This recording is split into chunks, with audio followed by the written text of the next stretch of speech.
ತಮಿಳುನಾಡಿನಲ್ಲಿ ಸರ್ಕಾರ ರಚನೆಗೆ ಇದೀಗ ಕ್ಷಣಕ್ಕೊಂದು ಟ್ವಿಸ್ಟ್ಗಳು ಸಿಗ್ತಾ ಇದೆ, ಕ್ಷಣಕ್ಕೊಂದು ಬದಲಾವಣೆಗಳು ಆಗ್ತಾ ಇದೆ. ತಮಿಳುನಾಡಿನಲ್ಲಿ ಈಗ ಟಿವಿಕೆ ಸರ್ಕಾರ ರಚನೆಗೆ ಬಹಳಷ್ಟು ಸರ್ಕಸ್ ಮಾಡ್ತಾ ಇದೆ. ಪದಗ್ರಹಣಕ್ಕೆ ಇನ್ನೂ ಸಿಕ್ಕಿಲ್ಲ ಗವರ್ನರ್ ಪರ್ಮಿಷನ್. ಬಹುಮತದ ನಂಬರ್ಗೆ ರಾಜ್ಯಪಾಲ ಅರ್ಲೇಕರ್ ಪಟ್ಟಿ ಹಿಡಿದಿದ್ದಾರೆ.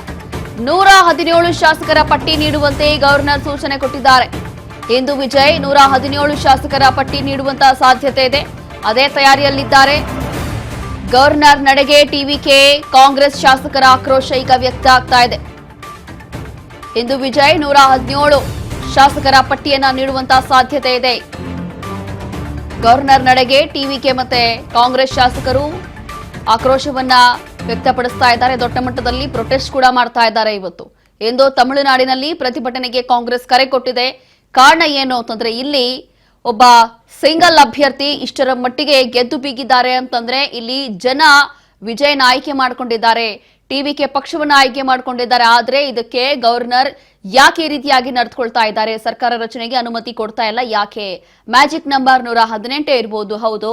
ಆದ್ರೆ ಬೇರೆ ಪಕ್ಷಗಳಿಗೆಲ್ಲವೂ ಕೂಡ ಕಂಪೇರ್ ಮಾಡಿದ್ರೆ ಈ ಬಾರಿಯ ಚುನಾವಣೆಯ ಫಲಿತಾಂಶದಲ್ಲಿ ಟಿವಿಕೆ ಪಕ್ಷಕ್ಕೆ ಸಿಕ್ಕಿರುವಷ್ಟು ಬಹುಮತ ಬೇರೆ ಯಾವುದೇ ಪಕ್ಷಕ್ಕೂ ಕೂಡ ಸಿಕ್ಕಿಲ್ಲ. ಅದರಲ್ಲೂ ಕೂಡ ಸಿಂಗಲ್ ಆಗಿ ಅಭ್ಯರ್ಥಿಯಾಗಿ ನಿಂತಿದ್ದಂತ ವಿಜಯ್ಗೆ ಇಷ್ಟರ ಮಟ್ಟಿಗೆ ಸಪೋರ್ಟ್ ಸಿಗ್ತಾ ಇದೆ ಅಂತಂದ್ರೆ, ಮತ್ತೆ ಎಲ್ಲರನ್ನೂ ಎದುರಾಕೊಂಡು ಈ ಮಟ್ಟಕ್ಕೆ ಅವ್ರು ಹೋಗ್ತಿದ್ದಾರೆ, ಜನ ಅವರನ್ನ ಆಯ್ಕೆ ಮಾಡ್ಕೊಂಡಿದ್ದಾರೆ ಅಂತಂದ್ರೆ ಮತ್ತೆ ಏನಕ್ಕೆ? ಮತ್ತೆ ಯಾಕೆ ಗವರ್ನರ್ ರೀತಿಯಾಗಿ ನಡೆದುಕೊಳ್ತಾ ಇದ್ದಾರೆ ಅಂತಂದ್ರೆ, ಕೇಂದ್ರ ಸರ್ಕಾರದಿಂದ ಏನಾದ್ರೂ ಅವ್ರಿಗೆ ಸೂಚನೆ ಕೊಟ್ಟಿದೆಯಾ ಅನುಮತಿ ಕೊಡಬೇಡಿ ಅಂತ ಹೇಳಿ? ಯಾಕೆ? ಕಾರಣ ಏನು ಅಂತಂದ್ರೆ, ಈಗ ವಿಜಯ್ ಈಗಾಗಲೇ ಕಾಂಗ್ರೆಸ್ ಜೊತೆ ಮೈತ್ರಿ ಮಾಡ್ಕೊಂಡಿದ್ದಾರೆ. ಕೇಂದ್ರದಲ್ಲಿ ಇರುವಂತದ್ದು ಬಿಜೆಪಿ ಸರ್ಕಾರ. ಬಿಜೆಪಿ ಏನಾದ್ರೂ ಅವ್ರಿಗೆ ಹೇಳಿಕೊಟ್ಟಿದ್ಯಾ ಅನುಮತಿ ಕೊಡಬೇಡಿ ಅಂತ ಹೇಳಿ? ಡಿಎಂಕೆ ಎಐಎಡಿಎಂಕೆ ಮಧ್ಯೆ ಆಗುತ್ತಾ ಮಹಾ ಮೈತ್ರಿ? ಎರಡೂ ಪಕ್ಷಗಳ ನಡುವೆ ನಡೀತಿದೆಯಂತೆ ಮಾತುಕತೆ. ಎಐಎಡಿಎಂಕೆ 45 ಸ್ಥಾನ, 59 ಸ್ಥಾನ ಗೆದ್ದಿದೆ ಡಿಎಂಕೆ. ಮಿತ್ರ ಪಕ್ಷಗಳ ಬೆಂಬಲ ಪಡೆದು ಸರ್ಕಾರ ರಚನೆಗೆ ಪ್ಲಾನ್ ಮಾಡಲಾಗ್ತಾ ಇದೆ. ಈಗ ಸದ್ಯಕ್ಕೆ ಡಿಎಂಕೆ ಹಾಗೂ ಎಐಎಡಿಎಂಕೆ ಬದ್ಧ ವೈರಿಗಳು. ಈಗ ಈ ಪಕ್ಷಗಳಲ್ಲೇ ಮೈತ್ರಿ ಆಗೋದ್ರೆ ಮತ್ತೆ ಕಥೆ ಏನು? ಎರಡೂ ಪಕ್ಷಗಳ ನಡುವೆ ನಡೀತಾ ಇದೆಯಂತೆ ದೊಡ್ಡ ಮಟ್ಟದ ಮಾತುಕತೆ. ಎಐಎಡಿಎಂಕೆ 45 ಸ್ಥಾನ ಗೆದ್ದಿದೆ, ಇನ್ನ ಡಿಎಂಕೆ 59 ಸ್ಥಾನ ಗೆದ್ದಿದೆ. ಆದ್ರೂ ಕೂಡ ಇವರಿಬ್ರು ಮೈತ್ರಿ ಮಾಡ್ಕೊಂಡ್ರು ಕೂಡ ಮ್ಯಾಜಿಕ್ ನಂಬರ್ ತಲುಪಲಿಕ್ಕೆ ಸಾಧ್ಯ ಇಲ್ಲ, ಅದು ಬೇರೆ ಪ್ರಶ್ನೆ. ಮಿತ್ರ ಪಕ್ಷಗಳ ಬೆಂಬಲ ಪಡೆದು ಸರ್ಕಾರ ರಚನೆಗೆ ಪ್ಲಾನ್ ಮಾಡ್ಕೊಳ್ತಿದ್ದಾರಂತೆ. ಈಗ ಅವ್ರ ಕಡೆಯಿಂದ 59, ಇವ್ರ ಕಡೆಯಿಂದ 45 ಸ್ಥಾನ. ಇದರ ಜೊತೆಗೆ ಬೇರೆ ಮಿತ್ರ ಪಕ್ಷಗಳಿರುತ್ತಲ್ಲ, ಅದರ ಬೆಂಬಲವನ್ನ ಪಡೆದು ಈಗ ಸರ್ಕಾರ ರಚನೆ ಮಾಡಬೇಕು ಅಂತ ಹೇಳಿ, ಮೈತ್ರಿ ಮಾಡ್ಕೊಳ್ಬೇಕು ಅಂತ ಹೇಳಿ ಪ್ಲಾನ್ ಮಾಡ್ಕೊಂಡಿದ್ದಾರೆ ಏನೋ ಚರ್ಚೆ ಆಗ್ತಾ ಇದೆ. ಇದೇ ವಿಚಾರವಾಗಿ ಕಳೆದ 2 ದಿನಗಳಿಂದ ಮೀಟಿಂಗ್ ಆಗ್ತಾ ಇದೆಯಂತೆ ಇದು. ಬಟ್ ಎಷ್ಟರ ಮಟ್ಟಿಗೆ ಸತ್ಯ ಅನ್ನುವಂಥದ್ದು ಗೊತ್ತಿಲ್ಲ.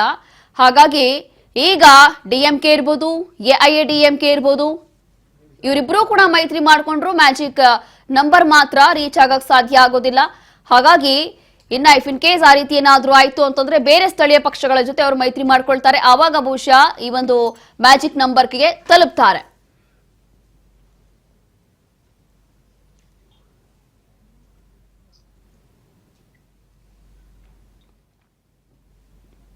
ಇದೀಗ ಮಿತ್ರ ಪಕ್ಷಗಳ ಬೆಂಬಲವನ್ನ ಪಡೆದು ಸರ್ಕಾರ ರಚನೆಗೆ ಪ್ಲಾನ್ ಮಾಡ್ಕೊಳ್ತಾ ಇದ್ದಾರೆ.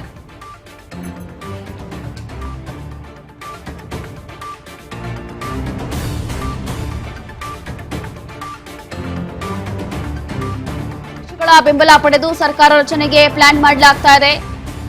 ಶಾಸಕರ ಜೊತೆ ಮತ್ತೊಂದು ಸಭೆ ನಡೆಸಿ ವಿಜಯ್ ನಿರ್ಧಾರ ಮಾಡ್ಕೊಳ್ತಾ ಇದ್ದಾರೆ. ಈಗ ತಮಿಳುನಾಡಿನಲ್ಲಿ ಅಧಿಕಾರ ಹೈಡ್ರಾಮಾ ಮತ್ತಷ್ಟು ಕುತೂಹಲ ಘಟ್ಟ ತಲುಪ್ತಾ ಇದೆ. ಸಿಪಿಐ ಸಿಪಿಐಎಂ ವಿಸಿಕೆ ನಿರ್ಧಾರದತ್ತ ವಿಜಯ್ ಚಿತ್ತ ಇದೆ. ಈಗ ಹೈಕೋರ್ಟ್ ಅಥವಾ ಸುಪ್ರೀಂ ಮೊರೆ ಹೋಗುವಂತ ಪ್ಲಾನ್ ಮಾಡಲಾಗ್ತಾ ಇದೆ. ಕಾರಣ ಇಲ್ಲಿ ಗವರ್ನರ್ ನಡ್ಕೊಳ್ತಾ ಇರುವಂತ ಈ ಒಂದು ನಡೆ ಎಷ್ಟರ ಮಟ್ಟಿಗೆ ಸರಿ ಅಂತ ಹೇಳಿ ಶಾಸಕರ ಜೊತೆ ಮತ್ತೊಂದು ಸಭೆ ನಡೆಸಿ ಅದಾದ ನಂತರ ಮುಂದೇನ್ ಮಾಡಬೇಕು, ಹೈಕೋರ್ಟ್ ಮೊರೆ ಹೋಗ್ಬೇಕಾ, ಹೇಗ್ ಮಾಡೋದು ಅಂತ ಹೇಳಿ ಈ ಕುರಿತು ಇವತ್ತು ನಿರ್ಧಾರ ಮಾಡ್ತಾರಂತೆ. ಹಾಗಾಗಿ ಈ ಕುರಿತು ಈಗಾಗಲೇ ತಮ್ಮ ನಾಯಕರ ಜೊತೆ ವಿಜಯ್ ಮೀಟಿಂಗ್ ಮಾಡಲಿಕ್ಕೆ ಮುಂದಾಗಿದ್ದಾರೆ. ಹಾಗಾಗಿ ಸದ್ಯಕ್ಕೆ ಆಗ್ತಾ ಇರುವಂತಹ ಬೆಳವಣಿಗೆ ಇದು.